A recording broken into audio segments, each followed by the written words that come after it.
Velkommen, hjertelig velkommen alle sammen. Veldig hyggelig å se at så mange her. Jeg skal også nå hoppe over og bytte til engelsk. Welcome everyone to this platform conversation and artist talk following the opening of this year's festival exhibition 2023 in which we present the exhibition Vida by Camille Norment. I'm Silja Leisdottir, and I have had the pleasure and privilege of co-curating this exhibition with Axel, Vida, our director, that will lead this conversation. This talk has become a tradition after the opening of the Festspillene exhibition and gives us the possibility to dig deeper into some of the topics behind the works. We are actually sitting in one part of Camille's exhibition, the Constellation Room. That provides a generous peek into Camille's research with records and publications over there behind that creates a context for the works in the exhibition. I highly recommend to spend time in it. We are also very happy to have Camille Norment with us today, alive and well, after a hectic period with openings, but also an amazing performance produced by Festspillene at Kunsthall last night. Camille Norment is known as a visual artist, composer, and performer. Originally from Silver Springs in Maryland, US, Camille has been based in Norway since 2004 and represented Norway in the 56th Venice Art Biennale in 2015 with a large-scale three-part project, Rapture. Her work has recently been widely shown nationally and internationally, most recently at Punta della Dogana in Venice in 2023.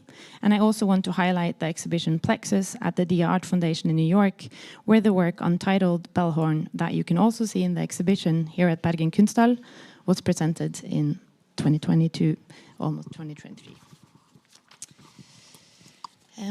Norment has also produced several works in public space for Henny Jonse Art Center and at the Norwegian Center for Holocaust and Minority Studies, to mention a few, and is also known as part of the Camille Norment trio, where she performs together with Vegard Vårdal and Håvard Skaset, among others. I will also use this opportunity to mention some upcoming events in relation to this exhibition. A new publication will be released at the end of the exhibition with text by Nina Sund Eidsheim, Catherine Yusof, and Camille Norment. And in relation to this, we will host a platform talk again on August 12th with Camille, Nina Eidsheim, and Gary Tomlinson. And then lastly, before we begin with some practical information, please be aware that this event is live streamed, so if you're uncomfortable with being on camera, it's possible to find a spot out of the camera view. This conversation will last for approximately 45 minutes with the possibility for questions after the talk. But to make sure that the questions also reach out to our online audience, my colleague Vida will have a microphone ready, and it's great if you can use this when you have a question. Also, please use the toilets downstairs if you need to use them, because this door is a bit noisy. And I would also like to thank the live team for making this happen, Henrik, Sofia, Nora, and Vilja. And I will now hand over the word to you, Axel and Camille, and I'm looking forward to this conversation. Thank you. Thank you, Silja. Thank you so much, Silja. And before we start with the conversation, we wanted to introduce some previous works that give a bit of context also to the exhibition that we are at the moment able to see here at Bergen Kunsthall. Some previous projects, performances that Camille Norment has done in the past. And it's a film, moving images, because it feels like a more adequate format actually to talk about the experiences in space and time that these works are about or creating. So it's a short film, roughly 9 minutes, and then we start a conversation. So, yeah.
that was indeed great as an introduction, I think, because it brings so much previous work in and material.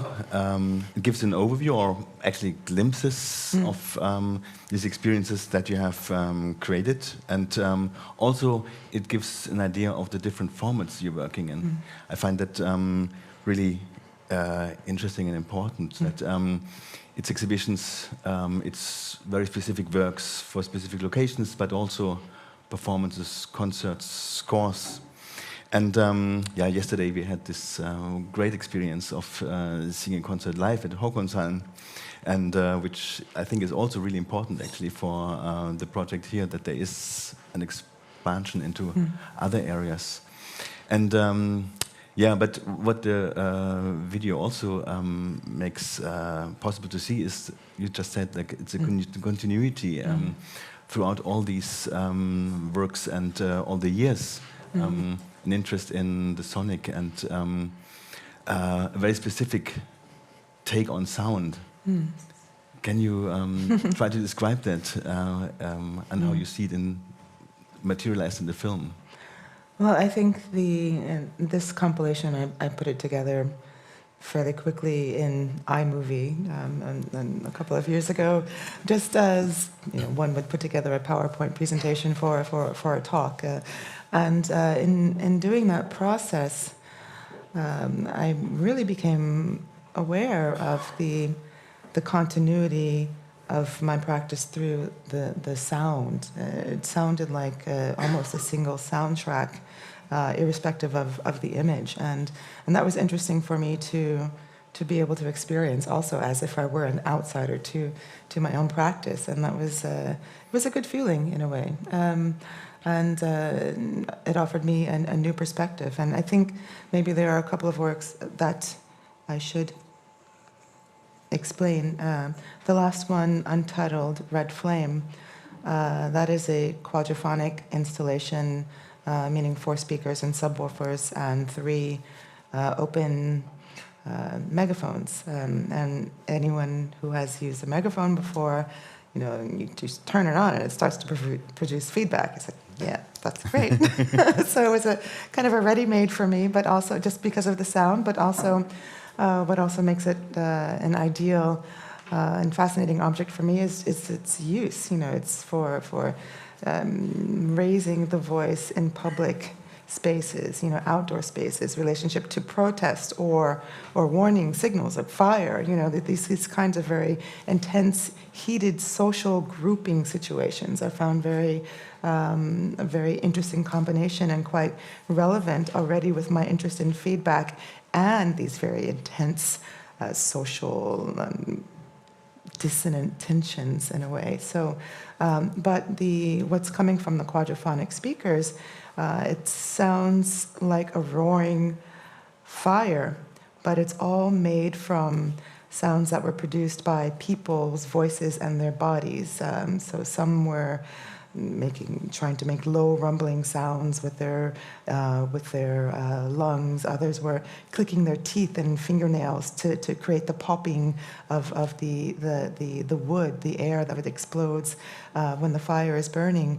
And it was a really wonderful process to work with each one individually, talking about what does fire mean? Fire as something that destroys, but also something that renews, that it's part of nature to level the ground at some point and allow the new to come up, and yet it's also something that is a sign of and a source of danger. So these dualities were very interesting. We also think of the body, the solar plexus, the heat of the body. It's a source of energy and heat.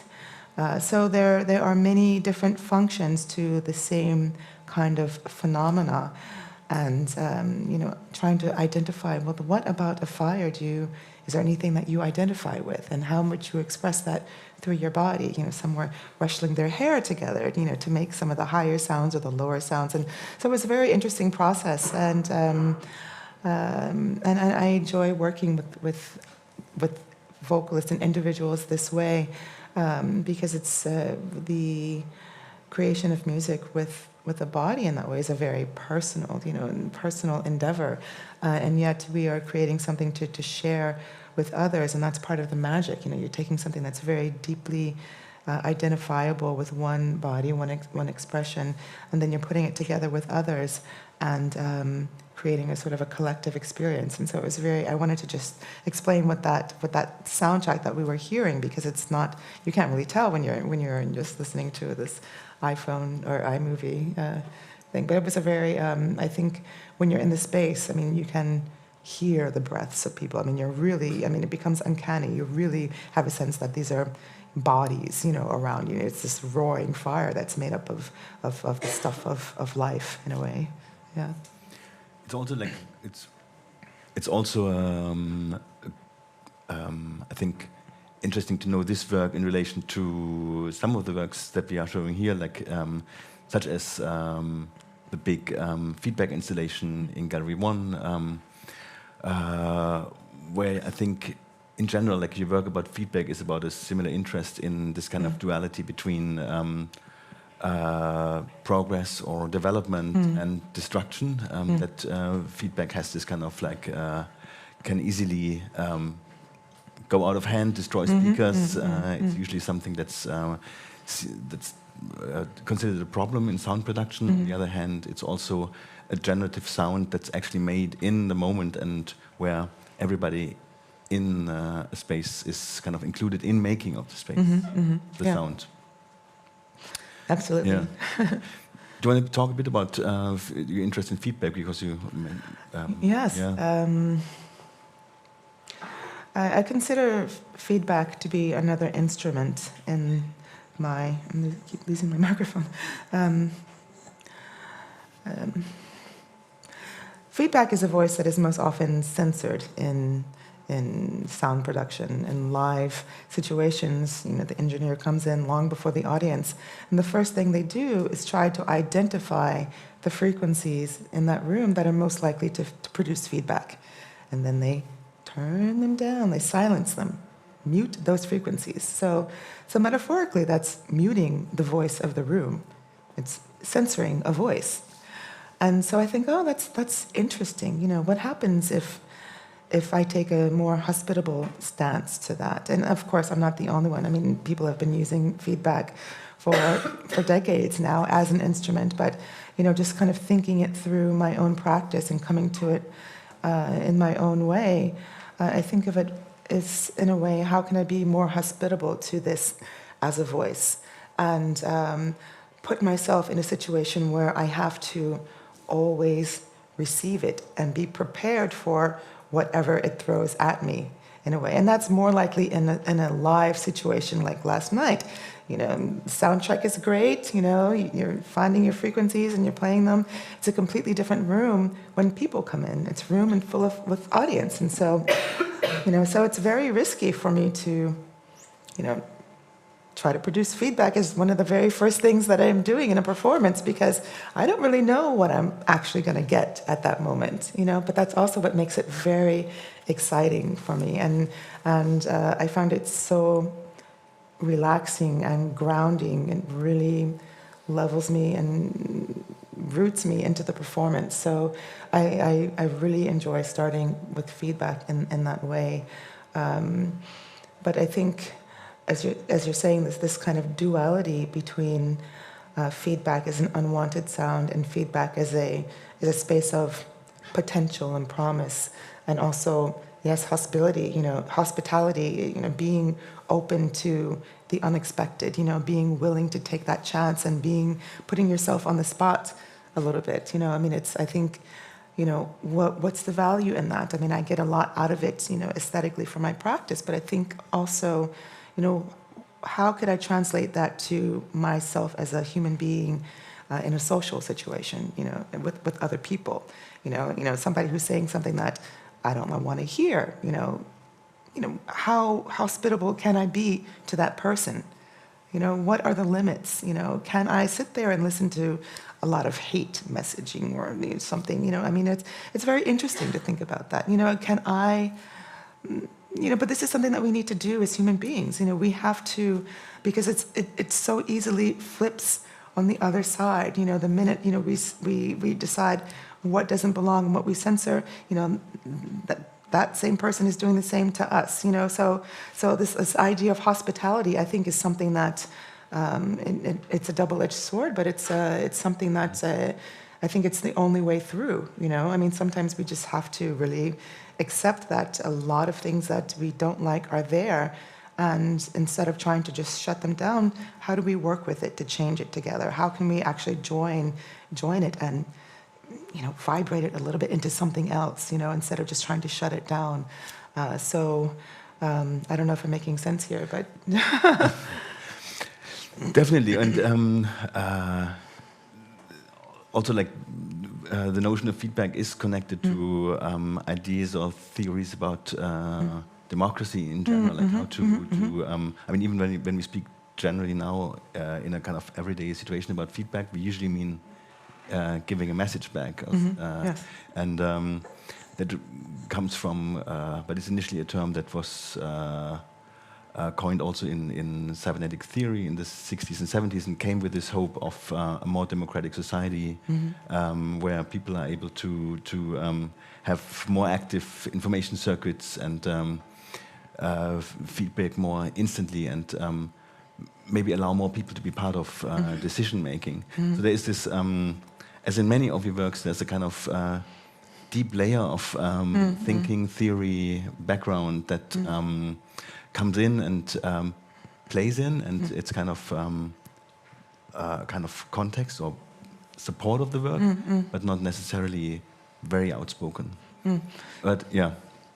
Yes, I'm really fascinated by all these things. I'm an avid researcher and reader. I love information, but it becomes metabolized in a way when it goes into an artwork and it becomes something else. So I don't expect anyone to walk into the galleries and think, oh yes, cybernetic theory, of course, or it sounds like democracy, or at all. It should become something else. It should reside in the space outside of language in a way. I really believe in that. I work with sound and physical sensation because it's so valuable as information, as knowledge. It is knowledge itself, and I would happily get rid of all my language. Well, I don't know. It's to say that as much as I will talk about theory and I read it and I'm happy to answer questions, I'm not trying to relay meaning at all. And I have to make that clear. I don't know what the works mean any more than you do. They mean the experience. That is the meaning. It's the experience of the works, which will be different for me and different for you. And of course, for those who are curious, you might read something in a pamphlet or go and read a book on the shelf or something and fill in some or make other connections between the work and other contexts. It's not really getting background information, but I like to think of it as constellations, where the work is one node, and then maybe the history of cybernetics is another node, and democracy and feedback is something else. So then suddenly you have a star constellation there, of which the work is just one point. And so it's not really like, it's not at all meant to be hierarchical so that, the work, and then you have to dig down to get the real meaning. It's more like this is, a context which is always expanding and always changing. And it changes through each experience of it. And I love to have conversations with people because I learn more about the work by how people are engaging with it. I always, it has to be alive that way, and I guess that's my own feedback loop, is sort of putting something out there into a context of people, and then somehow, getting to share their experiences sometimes, for those who share. Yeah, please share. Yeah, I'd like to actually draw there a little kind of line or so. Of not historical development, but of research. You mentioned just before the kind of the way that sound always relates to spaces. Like feedback is different depending on the space and the equipment and the sound that is produced. But it has been an interest of artists, composers, performers to work with architecture as something that influences sound, and that actually can become part of the compositional or performance process, like challenging also the distinction between airborne sound and structure-borne sound. So in a way, every sound is structure-borne because it's always playing with the physical context we're in.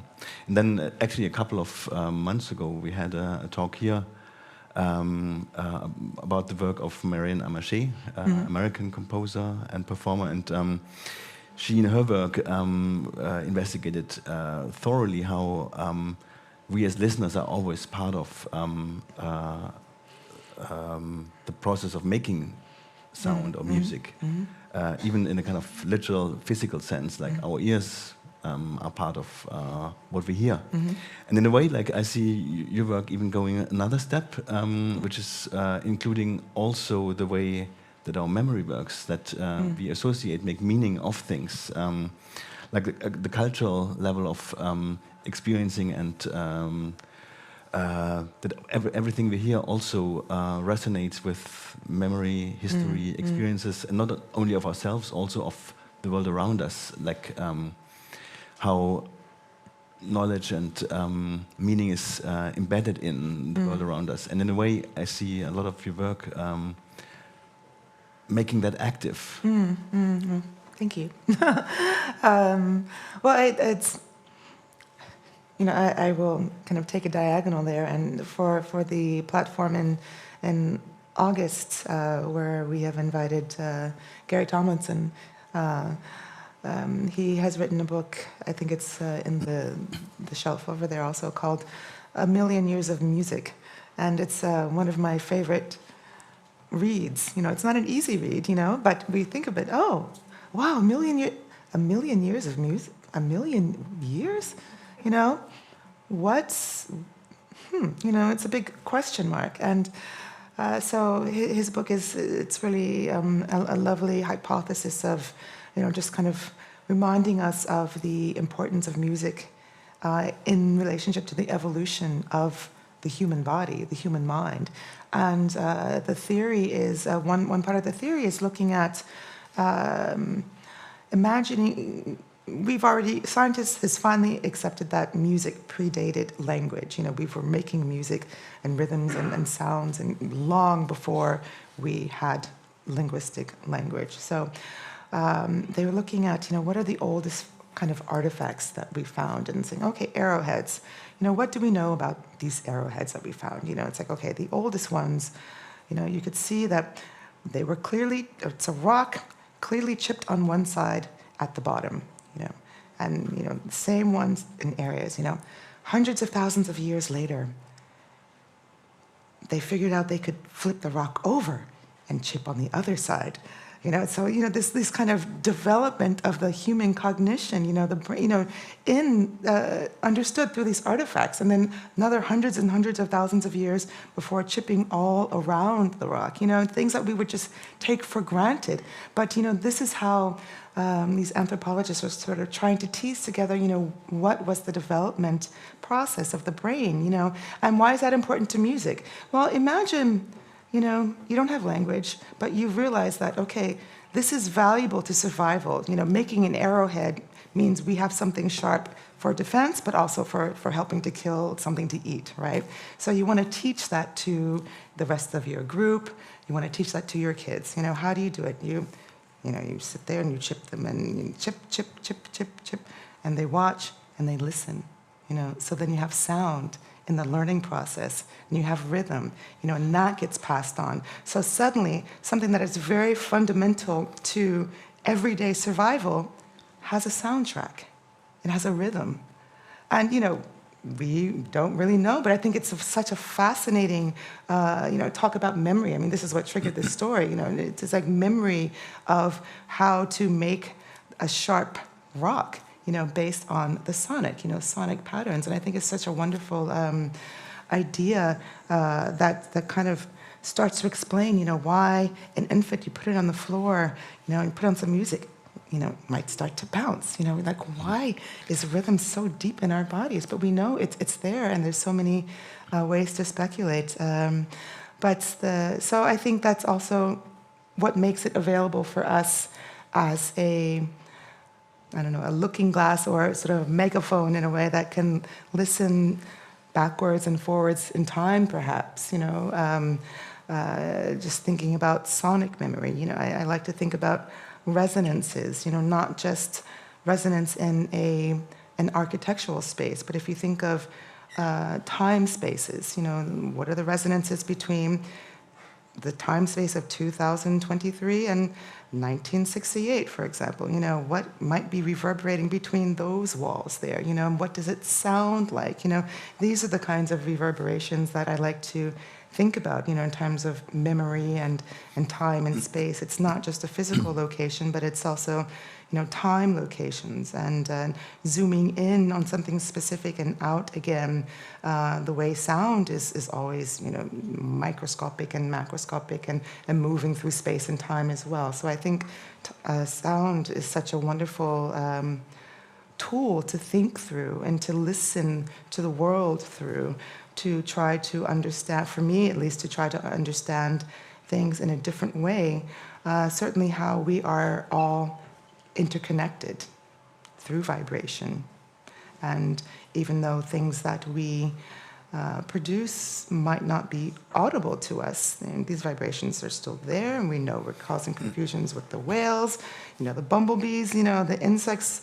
I mean, think about all the vibrations our cell phones are putting out and Wi-Fi all the time. We can't hear it, but it's there. Something is perceiving this all the time. It's a perpetual storm for something on this planet. A lot of things. We may never really know, what is being affected by this. But I think it's, I can go on and on, but I won't. I'll stop memory. But it's again, it's sound, expansive. But yeah. No, but it's interesting because that you bring in also, like that you say, vibrations, because it's that what we understand as sound is like very connected to hearing, but there is also like other forms of sensing of something that can be described as sound. Like if we speak about vibrations, it's a much broader notion of yeah.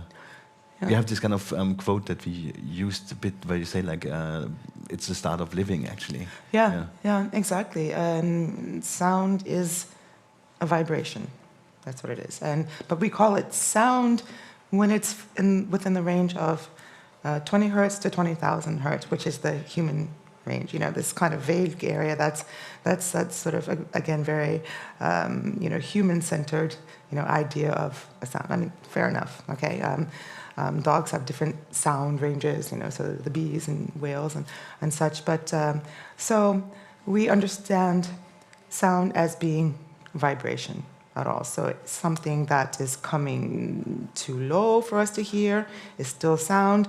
Any vibration is then sound. And so if scientists say the first impulse of life, the first thing that created life was a vibration, then it was sound, We would not have been able to hear anything if it had been brought to us, because it would have been so far out of our ranges. But still, that vibration is, a sonic movement, and it's quite fascinating. Or at least I was taught in science class, always like, light is a wave and a particle. It's a particle and a wave, two things. And it's like, oh, that's fascinating. But sound is a wave. Oh, okay, well, it only gets to be a wave. But then, much later, you think, well, okay, the wave, the vibration actually needs the particle. It needs a body to exist. A vibration can't exist without something to vibrate through. So in that sense, sound might not be also a particle, but it needs the particle. So then we have another interesting, situation of ethics in a way, or potential to look through that. That's always a collaboration. Sound is always in collaboration with the body. Vibration is always in collaboration with the body in order for it to exist.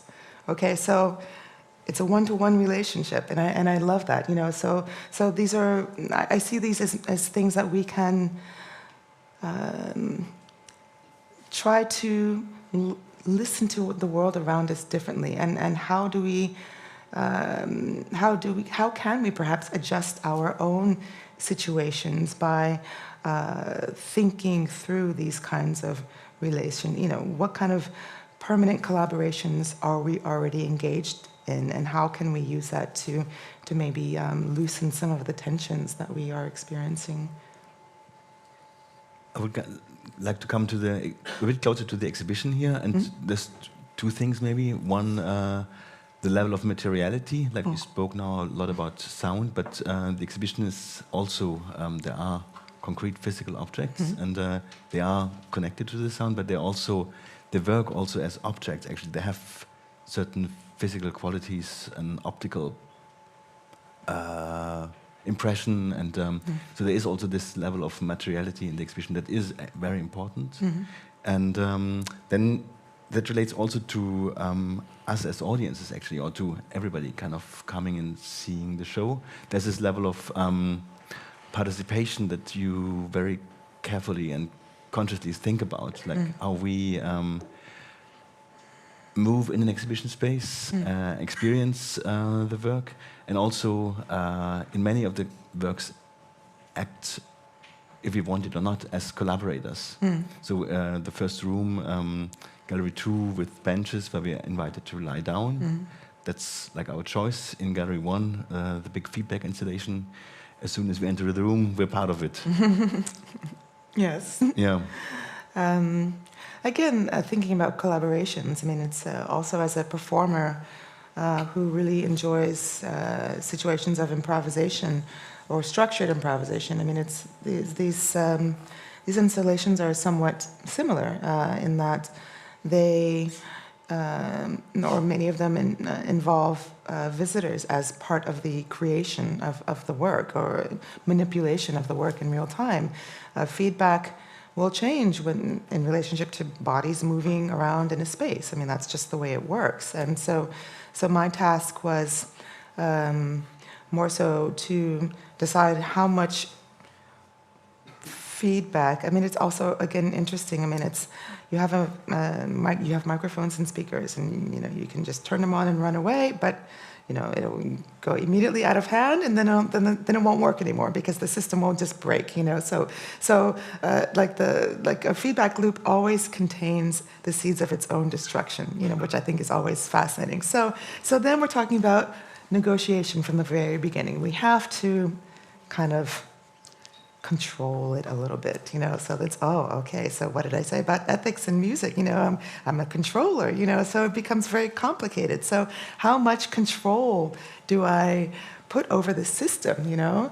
Yeah, I want it to sound the way I want it to sound, you know. I like my feedback like this for that and like this for another situation. So then, you know, it makes me question, okay, well, you know, I have to think about this. What does this mean? I say, well, this is kind of a metaphor again for democracy, you know, that I'm kind of comfortable with. And it's not really control, it's negotiation, because I don't want to live in a world where everybody can just do whatever they want to, whenever they want to. It's like, you know, just the speaker and the microphone, full blast, go for it, you know. It's not going to last very long, you know. That is going to destroy itself very quickly. So we need to have some kind of modulation, some kind of negotiation.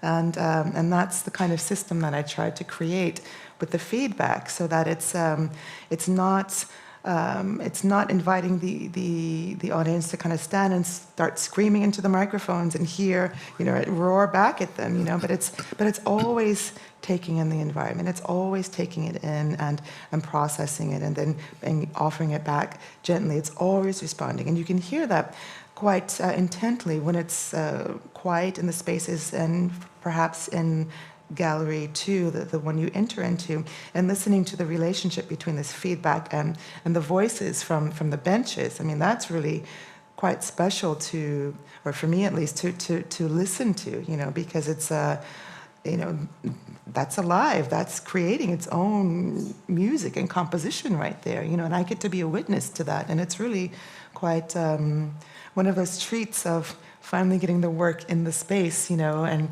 getting to walk around and hear it myself, you know, these things that, you know, you don't know until you know it, you know, you don't know the person until you actually meet them. It's how it is for this kind of work. Yeah, we mentioned now two works, two of the galleries, but there's actually four, and so it's even more complex. There's four works that all kind of, no, 4 rooms with more works that all work together as one large spatial composition, and each work is influenced by and also influences all the other works.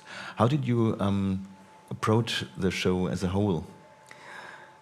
Well, I've been thinking, obviously, about feedback for a while, and you know, I took the time to really try to dive into, you know, what does this kind of loop, you know, this closed loop, you know, what is the self-destructive loop, and what is an evolutionary loop, you know, and how are they different, you know, how can they function together or separately? And, you know, because as evolutionary, meaning that, you know, we evolve through a process of feedback.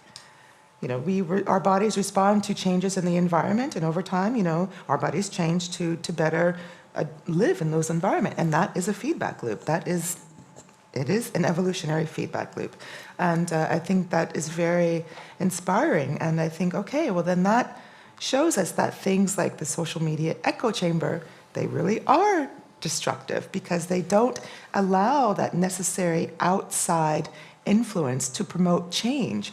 So that room is not evolving. The minds in that room, those rooms that are just kind of throwing their opinions back at each other that they already share, they're not allowing themselves the opportunity to evolve.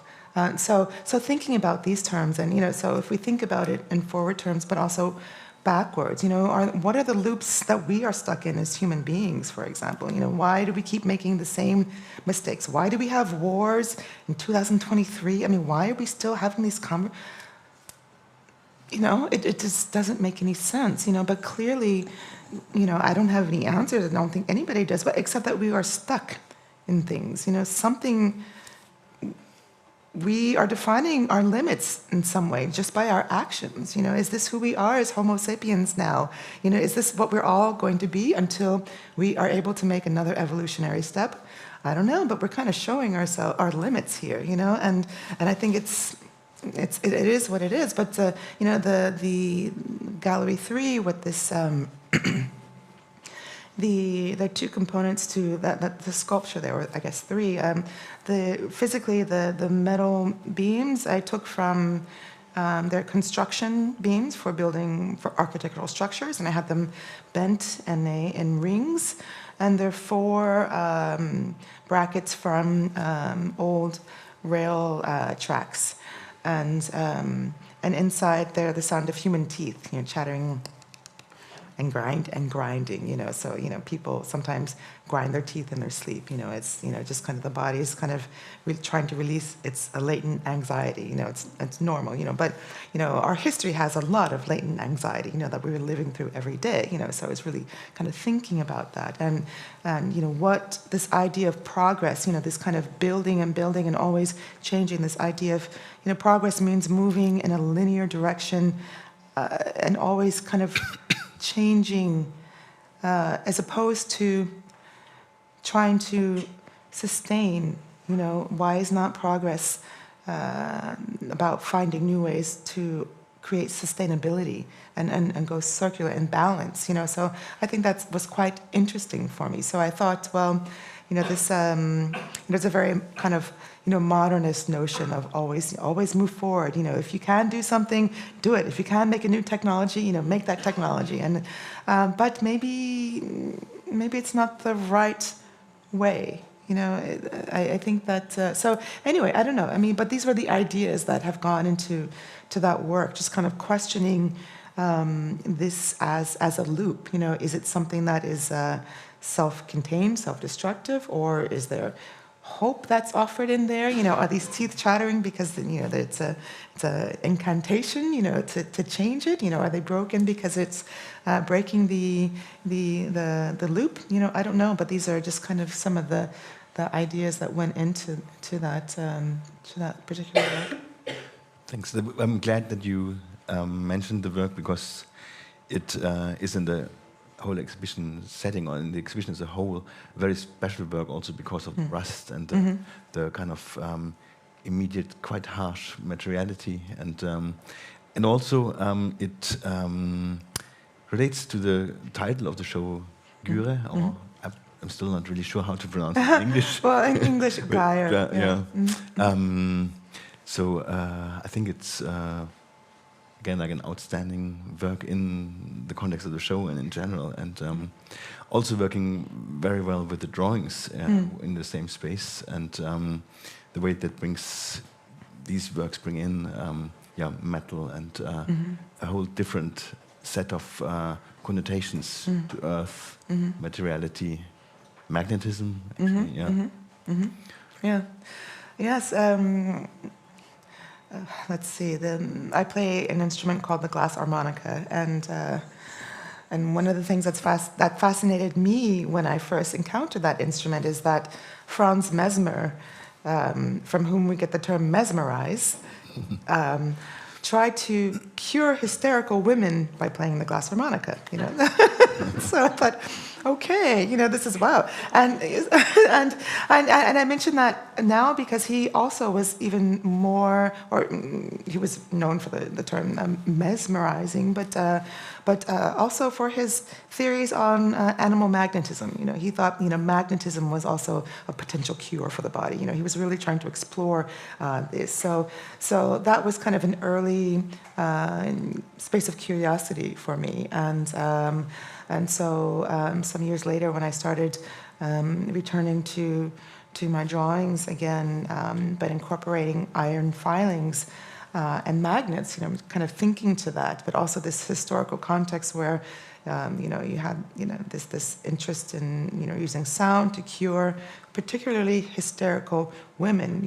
So there was a kind of a politics there, of the body, but also.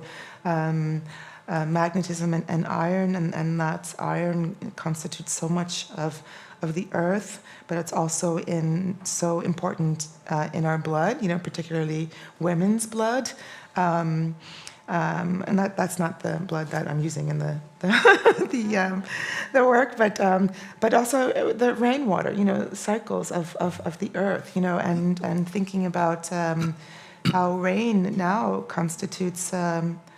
A great deal of or symptomatic of the crises that we are in, the crisis we're in, and geologically. So it's another kind of set of cycles, the iron and rusting down, it's, and eventually just becoming particles again, before it's absorbed back into the earth and formed again, solid. And I think it's, again, zooming in and out. I love this kind of, it's almost, when I'm doing these drawings, it's a way of zooming into, just the force of magnetism, just the force of the sound. I mean, because I make them with magnets to negotiate where the iron will fall on the paper, but also with sound, the vibration of the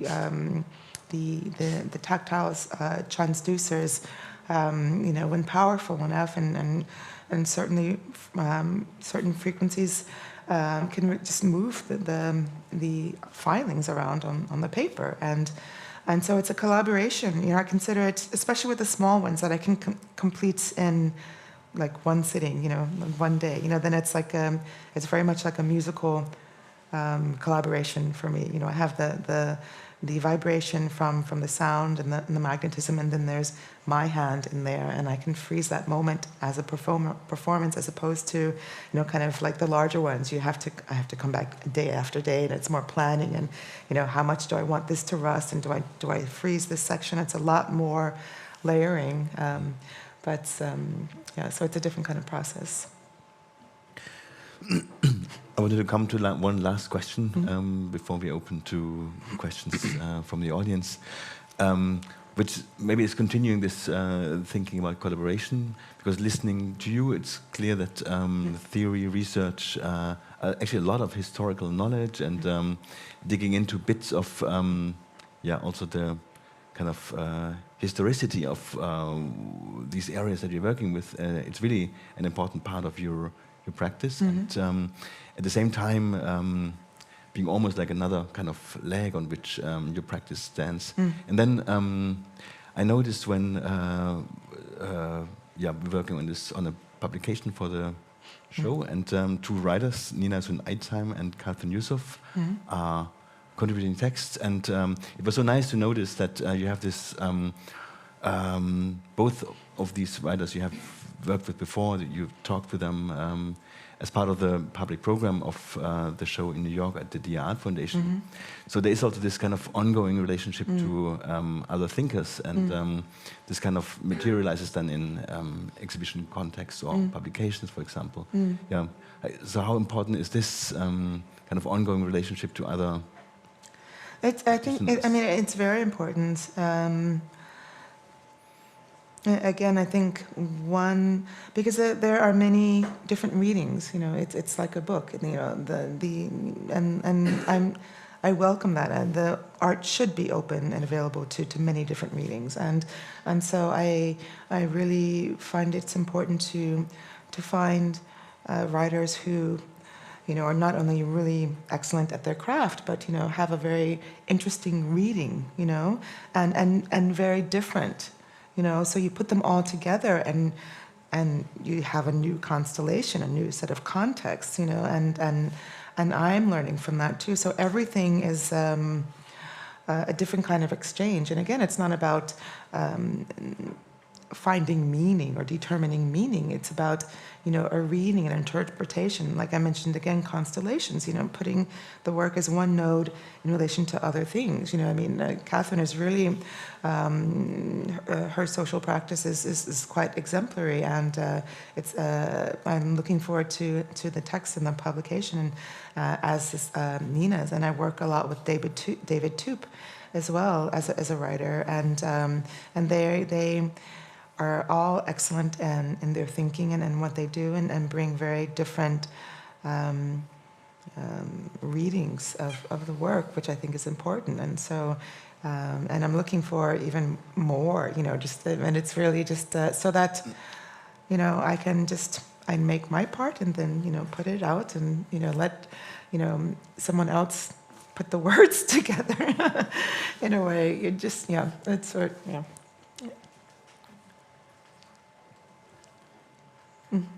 Thank you so much. And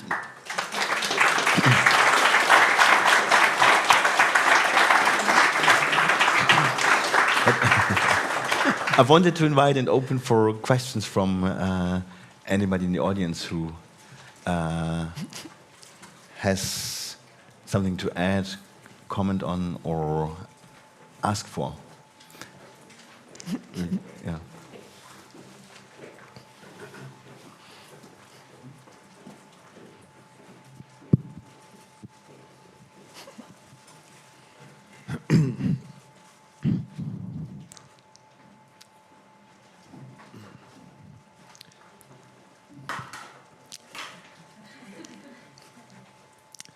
Well, first, I would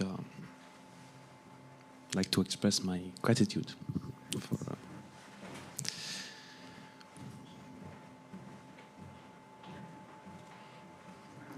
for your work.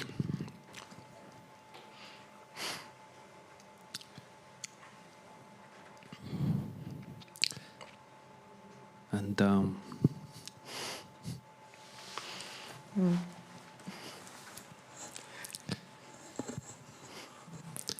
I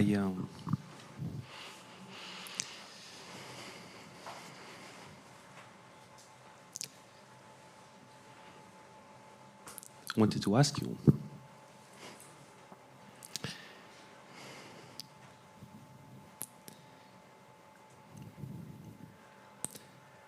about resonance.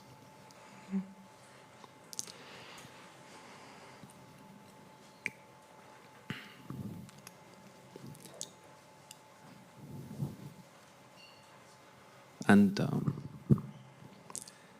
how it relates to our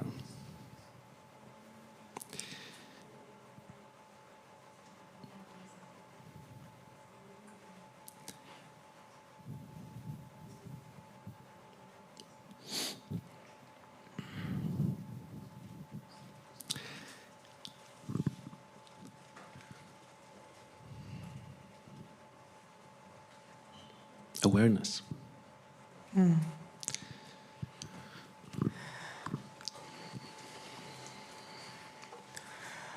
Well, I think that it's an opportunity for listening, and there's resonance. Real. First, thank you very much for your comment, and I feel very moved.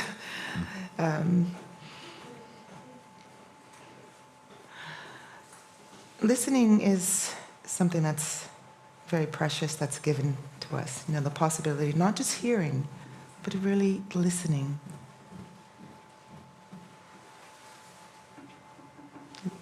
Listen, bringing it close into our body, and then putting it back into the world again. You know, for me, that's a type of resonance. It's a, resonance. You know, we assume there's a sound and it's meeting something else and changing, and then it meets something else. You know, we usually think of walls. You know, the sound was resonating so much in that room, I could hardly hear myself think. You know, it's because it's bouncing off the walls and the ceilings. You know, but we can create resonances between people. You know, with ideas.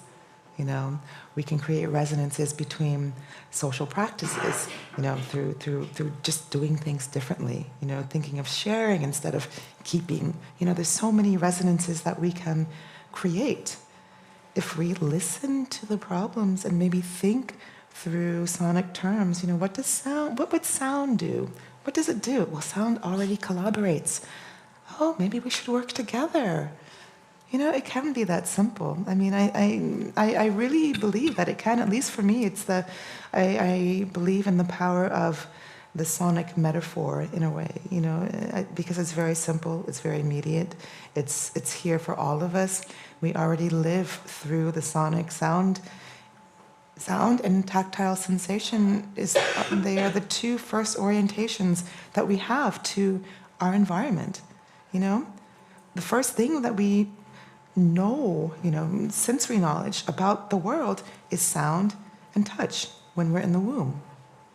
Okay, and these are incredible gifts. So we can, I think, create resonances to offer a kind of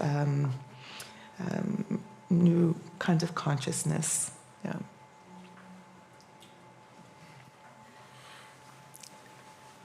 I was wondering before I pass the microphone on. Thank you. If I might ask a follow-up question.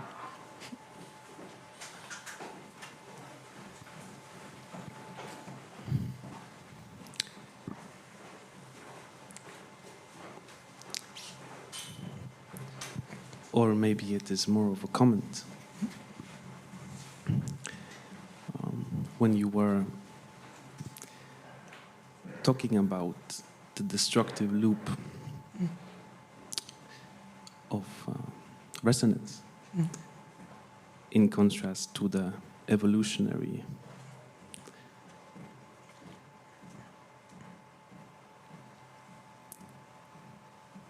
it seems to me that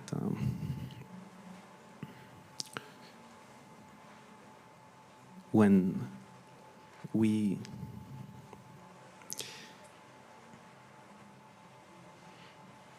open ourselves to an expression that comes not from an individual, but through an individual.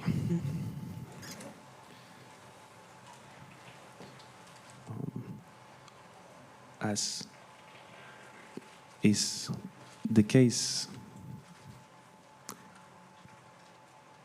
in art. And when that video of yours were on the screen, and you commented that it was a little bit uncanny to see that even though the exhibitions were spaced in time, it seemed as if a continuity had been expressing itself. And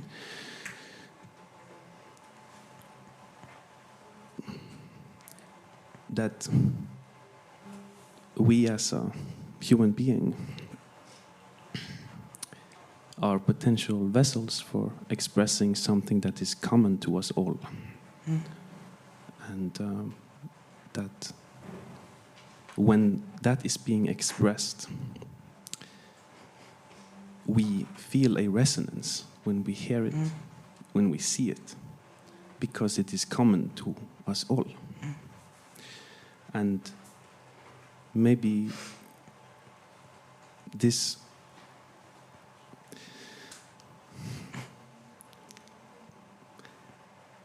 is something like a resonance phenomenon that is happening from something that is beyond our ordinary consciousness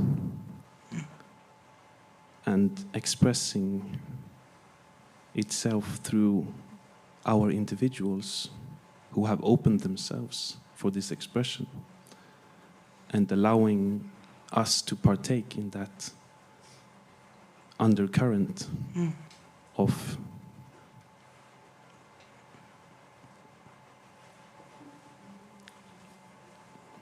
Thank you. and Thank so you. For thank that. you. Thank you for sharing this.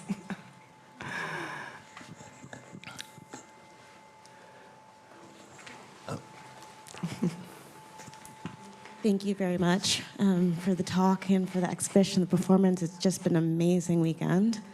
I have a question about sound and surface. So I'm thinking through even just the installation downstairs and the different, and I would say that they're all very seductive surfaces. And I wondered if you could talk about that. Yeah, I mean, we like shiny things. And in fact, it's funny, I was joking with Catherine Youssef because she's actually writing a book now called Shiny Things, and I was like, oh, I like shiny things, and Catherine, be kind. But, just thinking about, of course, just the destruction that we're doing to the earth, with metals and such. But surface, I think that's something that's kind of crept up in a way. The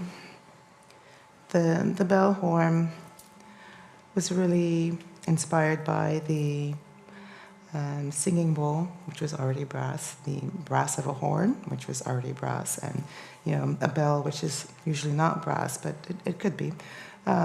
So these existing instruments that are often made in brass. So for this production, so I wanted it to be brass. So a special alloy had to be made for it to be created. And so then what do you allow the surface to do? So it's another question, do I allow the surface to just take in the air and change and oxidize and all of this, which it will be doing, or do I, keep it shiny and polishing? But so of course, we polish it in the beginning, and what's interesting is the way that it has its own eyes, and that was something that was unexpected. The way that it reflects its environment, the distortions there, and I thought, okay, we have to keep it shiny because it's telling some interesting stories here. And I think that especially when this work is shown, the bell horn and the drop in particular, the way it warps the grid, I mean, it's warping, you know, this modernist grid of the ceiling. I think it's beautiful. I mean, it's such a wonderful poetry there.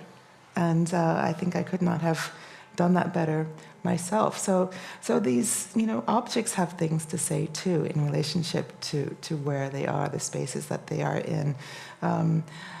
But then, you know, the rest, you know, one day those pieces won't exist anymore because they will probably, might keep resting, or no, they won't. But it's you know, that's a different kind of materiality. You know, that's you know, really where this kind of cycle of exchange is embedded in the material itself. You know, the rainwater, which is another cycle, and the change in the iron.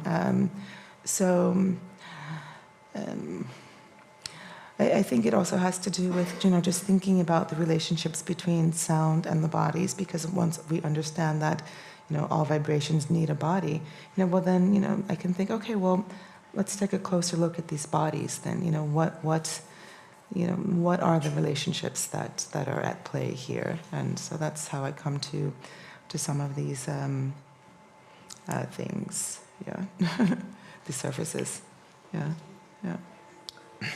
Maybe one last question. Thank you so much for this amazing experience and a very inspiring talk. I have a question about time. And Axel mentioned the spatial composition of your installation, exhibition environment. And I'm wondering if you could elaborate a little bit on the temporal composition of the work. And I find it very strong how you combine it through materiality and through the experiences in the room, like different scales of time. For example, the parts of the rusted railway infrastructure, for me, kind of symbolized the beginning of industrialization, the beginning of the like speed, acceleration of things, and now they're rusted, laying there, like transmitting in loop, like voices and sounds, and the drop are like monumental drop frozen in time, and that drop using all room and our presence to resonate something more than just this moment when we are in the room. So, and then you were talking about the evolution of humanity and macro, micro, and I'm just wondering how in your process, while you're preparing for your exhibitions, like how do you work with these temporalities and macro and micro scales of resonances? Yeah. Well, I think you've already explained it very well. Thank you for your question, but also your insight. I think it's, you know, it's a constant, you know, morphing. You know, the thought process is always zooming in and zooming out and changing and moving backwards and forwards. I mean, it's very active. You know, it's I don't know where I start, but something triggers something, and then you move in one direction, and then you move backwards. And I can't really define the process except that it's like a dance. It's very active, you know, and the results, I think, as you were describing, I mean, it is sort of capturing different arrays of time that move, you know, backwards and forwards. I mean, you know, I'm still astounded by being able to go to YouTube and download or listen to cosmic radiation from, you know, the Big Bang. You know, wow. I mean, talk about time. You know, and I mean, it's just, I mean, and of course this is an interpolation, you know, because we would not be able to hear the frequencies that were actually captured. But, you know, first of all, that they actually understand that there is actually sound in outer space, you know, and, but the scale of time, that something that happened so long ago is reaching us. I mean, these are baffling, you know, scales of time that we are in the midst of. But I think that that kind of play, is still resonating with us in our daily lives, just through some of the loops that we are stuck with, some of the things that we have learned, but we only understand decades later, or, it's, I find it still very relevant. And, our search, we are engaged in a very ongoing existential search that has to do with time also, because we know the only thing that's guaranteed for all of us is that our understanding of what our life is going to end. So there's a kind of a finite, wall in that, and that we hit in terms of that. But the search for the origin of a life, the idea of the Big Bang, is so fascinating because it's part of that existential search, in time. And I thought it would be, I wanted to really work with that as well. So you zoom into the noise and you can actually pick out, peaks and just say, okay, here's like a rhythm there. I'm going to map my own sounds to this rhythm. And so suddenly you're playing with micro moments from the noise from the cosmic radiation after the Big Bang. It's really, talk about time. It's really baffling. But do we find the answer out there or back there, in time? Or are there things right here, these loops that we are stuck in, that we need to really focus on and look at? Maybe that's where we should have our sort of closer time vision, but I think they're all interrelated. I'm really glad that we were able to speak also about this aspect. I didn't have a way to address it, but I'm really glad it came in. And thank you so much for the conversation, for everything. Thank you.